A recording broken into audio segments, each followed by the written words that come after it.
दुनिया के 6 महाद्वीपों के 120 देशों में कारोबार। प्रदेश का 9,97,000 करोड़ का सकल राज्य घरेलू उत्पाद, लेकिन निर्यात महज लगभग 49,000 करोड़ रुपए का। निर्यात के इन गले न उतरने वाले आंकड़ों ने राज्य सरकार को माथा पच्ची में उलझा दिया है। राज्य सरकार ने प्रदेश से निर्यात बढ़ोतरी के लिए मिशन निर्यातक तो शुरू कर दिया, लेकिन आज भी उसे ये पता नहीं कि दुनिया में ग्राहक कौन है जो राजस्थान से निर्यात हो रहे उत्पादों को खरीद रहे हैं। सूत्रों के अनुसार इस पूरे मकड़जाल को तोड़ने में जब सरकार ने मशक्कत की तो सबसे बड़ी आशंका बिचौलियों की सामने आई है, जो हमारे राज्य के उत्पाद और विदेश में बैठे ग्राहक के बीच खेल खेल रहे हैं।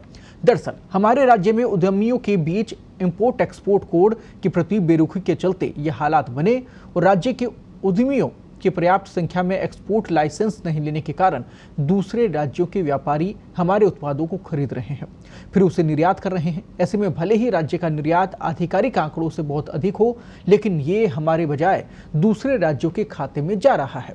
दूसरी ओर सरकार और विक्रेता दोनों को ही पता नहीं है कि विदेशों में उनके उत्पाद का खरीदार आखिरकार कौन है। वर्ष 2020-21 में भारत का कुल निर्यात 22,19,000 करोड़ रुपए रहा, लेकिन देश में सर्वाधिक बड़े भूभाग वाले राज्य होने के बावजूद राजस्थान की हिस्सेदारी सिर्फ 2% रही। कारण है हमारे उद्यमियों के पास में IEC कोड ना होना। हमारे यहाँ पर सिर्फ 5% जो व्यापारी हैं उनके पास ये लाइसेंस है। तो ऐसे में बाकियों की स्थिति क्या, बाकी गणित क्या कहता है?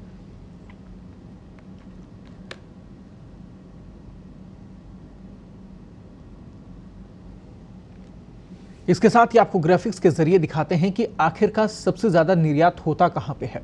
विश्व भर के 5 प्रमुख बाजार, पहले नंबर पर अमेरिका है, जहां पर 10,695 करोड़ रुपए का निर्यात राजस्थान से होता है। यूनाइटेड किंगडम में 2,578 करोड़ रुपए का निर्यात किया जाता है। तीसरे नंबर पर है जर्मनी, जहां पर 2,016 करोड़ रुपए का निर्यात किया जाता है।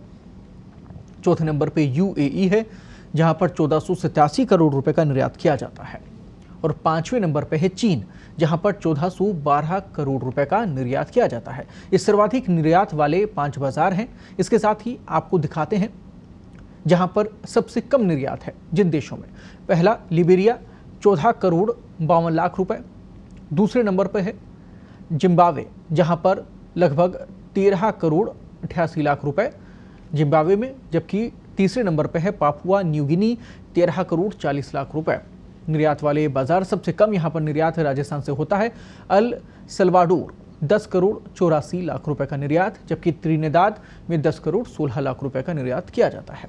आंकड़ों का गणित आपने समझा है, खबर को भी आपने समझने की कोशिश की, लेकिन इस पूरे मुद्दे पर चर्चा के लिए, विश्लेषण के लिए इस वक्त स्टूडियो में हमारे साथ मौजूद हैं वरिष्ठ पत्रकार, हमारे सहयोगी पंकज। पंकज जी, बहुत बहुत स्वागत है आपका इस पूरी चर्चा में। सबसे पहले आपसे जानना चाहेंगे कि आखिरकार ये पूरा जो मकड़जाल है उसमें कैसे हमारा राजस्थान फंस गया और ये निर्यात के आंकड़े क्यों गुमराह कर रहे हैं? देखिए कृपा शंकर जी, सबसे पहले हम इस निर्यात की पूरी इस खेल को हम समझें तो अगर हम राजस्थान की बात करें तो देखिए बड़ा नाम है हमारे हैंडीक्राफ्ट्स के जो सब्जेक्ट्स हैं, उस हैंडीक्राफ्ट्स के जो प्रोडक्ट्स हैं उनमें बहुत बड़ा नाम होता है हमारा कि राजस्थान का हैंडीक्राफ्ट बहुत अच्छा है। खासकर अगर हम राजधानी जयपुर में बात करें तो जेम्स एंड ज्वेलरी का एक बहुत बड़ा हम मतलब जो रतन है और इनसे बनने वाली जो सिल्वर ज्वेलरीज हैं, इनमें बहुत अच्छा नाम जो है जयपुर का है, राजस्थान का है। लेकिन इन सबके बावजूद यदि हम आंकड़ों पर जाएँ तो एक बहुत ही बड़ी उलटबांसी हमको देखने को मिलती है इन सारी चीज़ों में। जैसा कि हमने हमारी खबर में भी इस बात को समझाया कि करीब 9.5 लाख करोड़ रुपए का हमारा GSDP, जिसको हम राज्य सकल घरेलू उत्पाद कह रहे हैं, वो है। लेकिन इसकी तुलना में मतलब जैसे थोड़ा सा इसको GSDP को समझें तो 3 प्राइम सेक्टर इसमें होते हैं। पहला इंडस्ट्री यानी उद्योग, उद्योग में सिर्फ विनिर्माण मैन्युफैक्चरिंग सेक्टर जो है वो इसमें योगदान देता है अपना, एक एग्रीकल्चर सेक्टर होता है और तीसरा जो होता है वो सर्विस सेक्टर होता है। तो अगर हम उद्योग और सर्विस क्षेत्र को एक ही माने, क्योंकि ये भी एक तरीके का एक्सपोर्ट होता है, जो चीज बनाई है, प्रोडक्शन किया है, वो एक्सपोर्ट हो रहा है। साथ में यदि हम IT सर्विसेज में किसी बाहर अपने क्लाइंट को जो कंपनीज हैं वो सर्विस दे रही हैं, दैट इज ऑल्सो एक एक्सपोर्ट कहा जाता है उसको भी। तो इन सारी चीज़ों को देखते हुए पूरा एक जो आकार है वो 9.5 लाख करोड़ का है, और उसमें से हमारा जो एक्सपोर्ट है सबको मिला के वो मात्र 49,000 करोड़, वो भी पूरा नहीं, 48,500 समथिंग जो है वो। तो इस पूरे खेल को जब गवर्नमेंट का भी ध्यान गया, व्यापारियों ने भी इसकी डिमांड की, तो सरकार ने एक बड़ी माथापच्ची इस पे शुरू किया कि कैसे हम इस निर्यात को स्टेट के को बढ़ाएं, और एक मिशन भी इन्होंने हालांकि अब शुरू किया। लेकिन सबसे बड़ी बात जो आके फंसती है वो इस बात पे आके फंसती है कि आखिरकार हमारे यहाँ से जो भी निर्यात हो रहा है, या मतलब एक तो जो सरकारी आंकड़ों में है वो, और दूसरा जो कि उसके इतर हो रहा है, इसको आखिर खरीद कौन रहा है, ये सवाल सबसे बड़ा आया। तो इसकी थोड़ा सा गहराई में हम जाएं तो अपने को देखने को मिलेगा कि हमारे यहाँ हो क्या रहा है कि जो व्यापारी और जो उद्यमी इंडस्ट्रियलिस्ट है जो कि प्रोडक्शन कर रहे हैं, वो प्रोडक्शन कर तो रहे हैं, लेकिन उनके पास आईईसी कोड यानी इंपोर्ट एक्सपोर्ट कोड जिसको हम कहते हैं, एक तरीके से अगर हम साधारण भाषा में कहें तो जो एक्सपोर्ट लाइसेंस है वो उनके पास है ही नहीं। बड़ी विडंबना है। पिछले दिनों जब मंत्री जी, जो उद्योग मंत्री हैं प्रसादी लाल मीणा, उन्होंने भी एक कार्यक्रम को संबोधित किया, तो उन्होंने मंच से इस बात को माना था कि हमारे यहाँ पे महज 5% जो हैं वो ही व्यापारी और उद्यमी जो हैं वो इंपोर्ट एक्सपोर्ट लाइसेंस के साथ हैं। तो ऐसे में होता क्या है कि हम प्रोडक्शन कर रहे हैं लेकिन हमारे पास एक्सपोर्ट लाइसेंस है नहीं। तो दूसरे स्टेट्स में बैठे जो लोग हैं, जो बात सामने आई है इस पे, और अभी गवर्नमेंट जो है पूरा अपनी मशक्कत कर रही है कैसे भी करके इसको पूरा करें, लेकिन जो बात सामने फिलहाल आई है प्रथम दृष्टया वो ये आई है कि गुजरात में बैठा व्यापारी हो, चाहे महाराष्ट्र में बैठा, जो कि मतलब एक्सपोर्ट के मामले में देश में नंबर 1, 2 जो स्टेट्स हैं, वहां व्यापारियों के पास जो एक्सपोर्ट लाइसेंस हैं वो व्यापारी हमारे यहाँ के जो प्रोड्यूसर्स हैं उनसे वो खरीद रहे हैं, और फिर वो जो है अपने नाम से उसको एक्सपोर्ट कर रहे हैं। ऐसे में जो हमारे यहाँ पे जो एक्चुअली मैन्युफैक्चरिंग कर रहा है उस प्रोडक्ट की, चाहे वो कोई भी हो सकता है, वो एग्रो बेस्ड कुछ हो सकता है, कुछ जेम्स एंड ज्वेलरी हो सकती है, हैंडीक्राफ्ट हो सकता है, उसका माल विदेशों में जा तो रहा है, एक्सपोर्ट हो तो रहा है, लेकिन उसको खुद को ये बात पता नहीं है कि आखिर में कौन मेरा खरीदार है। तो सबसे बड़ी बात जो आ रही है अभी वो यही आ रही है कि कैसे ना कैसे करके जो हमारा प्रोडक्ट बना रहा है मैन्युफैक्चरर जो है और जो ग्राहक विदेश में बैठा है, उन दोनों को एक साथ लाया जाए, जिससे कि ये जो पूरी बिचौलियों वाली जो पूरी भूमिका है इसको समाप्त किया जाए। बिल्कुल अच्छी बात कही आपने कि एक प्लेटफॉर्म बना दिया जाए जहां पर ये जो बिचौलिए हैं जो बीच में दलाली कर रहे हैं उनका सेक्टर खत्म हो, और कम से कम सीधे तौर पर उन लोगों को क्रेडिट मिले जो मेहनत इसके पीछे कर रहे हैं, पर वो क्रेडिट फिलहाल गायब नजर आता है। पंकज जी, इसमें सबसे बड़ा कारण आपको क्या नजर आता है कि ये लाइसेंस खुद ही व्यापारी नहीं ले रहे, या फिर इसमें लाइसेंस लेने में पेचीदगियां इतनी बड़ी हैं कि वो लाइसेंस नहीं ले पाते?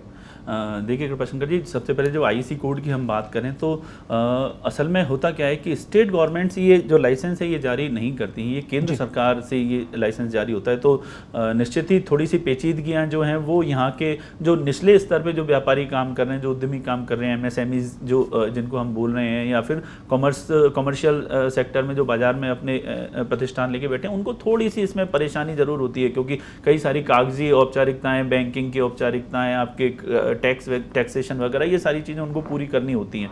लेकिन इसमें ज़रूर अब जब ये बात गवर्नमेंट के सामने आई, स्टेट गवर्नमेंट के सामने आई, तो इसी के लिए एक ये जो पूरा प्रोग्राम जिसको हम मिशन निर्यातक बनो कह रहे हैं, ये इन्होंने शुरू किया है। तो इसमें ये फैसिलिटेट कर रहे हैं, अभी शुरू किया है, रिजल्ट आने में अभी थोड़ा सा समय लगेगा, लेकिन हाँ इन्होंने फैसिलिटेट करना शुरू किया है, और जो औपचारिकताएं, जो टेक्निकलिटीज़ हैं, उनके साथ व्यापारी के साथ मिलकर उनको ये समाप्त करने की ओर बढ़ते नजर आ रहे हैं। लेकिन हाँ, हम ये जरूर कह सकते हैं कि देर से सही, लेकिन सरकार की बात थोड़ा सा समझ में आई, और अब जो है उस दिशा में ये लोग बढ़ने की प्रयास कर रहे हैं। सरकार की तरफ से क्या प्रावधान किए गए? अगर यहाँ पे जो व्यापारी हैं उन्हें जो भी परेशानी का सामना करना पड़ रहा है, अपने सारे प्रोडक्ट हैं वो डाइवर्ट करने पड़ते हैं दूसरे राज्यों में, तो इसमें सरकार की तरफ से क्या प्रावधान है? आपको क्या लगता है कि उनकी तरफ से क्या सहूलियत दी गई है? नहीं, देखिए शुरू तो जो अभी जो किया है मंशा अच्छी लगती है इस पूरे प्रोग्राम की, क्योंकि जिलों तक इन्होंने अपने जो स्टेट गवर्नमेंट है, हम इंडस्ट्री डिपार्टमेंट की बात करें तो जिलों तक, जो जिलों में डीआईसी, जो डिस्ट्रिक्ट इंडस्ट्रीज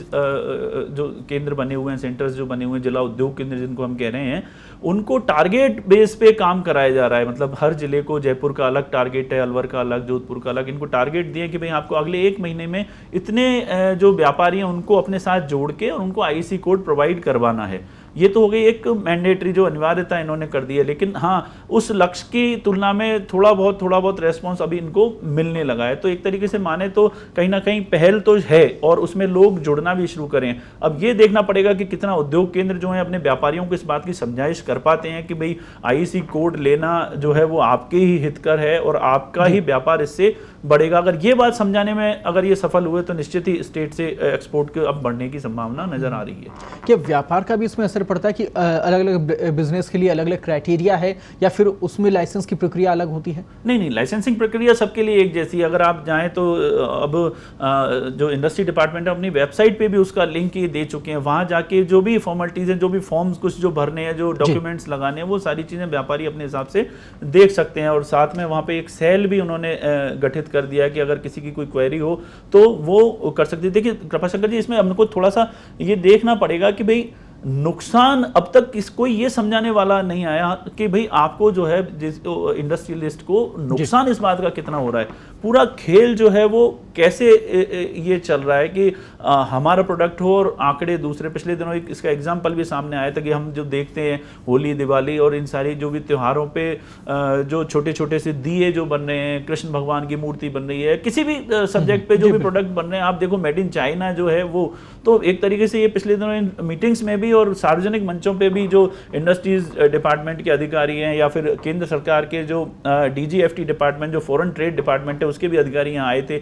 उन्होंने भी यही समझाने की कोशिश की थी व्यापारियों को कि यदि आप अपने प्रोडक्ट को नहीं बेच पा रहे हो तो इसका एग्जाम्पल सबसे बड़ा है कि चाइना आपके यहाँ के जो दीपक हैं, जो हमारी संस्कृति है या जो हमारे ईश्वर भगवान की जो मूर्तियां हैं, वो हमको ही बेच के जा रहे हैं। तो सबसे बड़ा नुकसान जो है वो यही है कि कोई दूसरा स्टेट या दूसरा देश जो है वो आपके प्रोडक्ट का क्रेडिट लेके जाए। इससे बड़ा नुकसान बिल्कुल समझने की बात है और इस फेर से निकलना भी होगा। सभी व्यापारियों को जिनको लाइसेंस अब तक नहीं मिला है या फिर जो इस प्रोसेस में शामिल नहीं हुए हैं, वो उससे मकर जाल से निकले, इस परेशानी से बाहर आएं और इससे समझें कि इससे कितना बड़ा नुकसान राज्य को हो रहा है और खुद की प्रतिष्ठा को हो रहा है।